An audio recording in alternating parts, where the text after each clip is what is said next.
Well, it's not a mate's natter, you know. It's they're if they're going to talk, they're going to talk business. They're going to talk politics at one point or another. Um, this is, I mean, I've been reflecting on this a little bit this week. Obviously, we had Ross Greer on the podcast last week, and I would encourage people to listen to it. Yeah. Ross very articulately put forward the opposition to Trump visiting and the opposition to, in particular, the opposition to John Swinney meeting him, and he did so very articulately.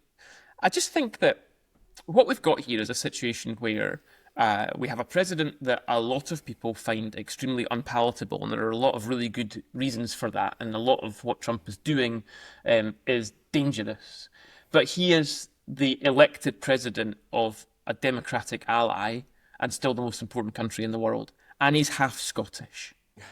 He has important assets in this country. Don't minimise the importance of these two golf courses in Aberdeen and the two golf courses down at Turnberry. These are world-class golf courses, which form an important part of what is a world-class tourism industry in Scottish golf tourism. So this is, by any measure, an important person. Yes, you sometimes have to bend the knee to this guy.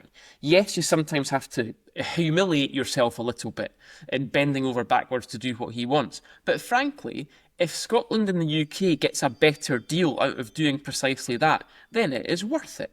It is worth doing that. It makes sense to do that.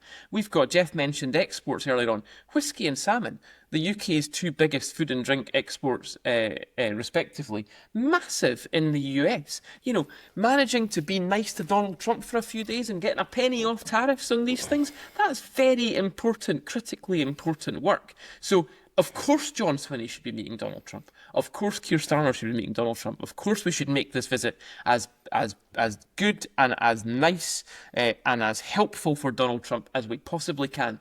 Do we humiliate ourselves a little bit in the process? Probably. Is it worth it? Yes.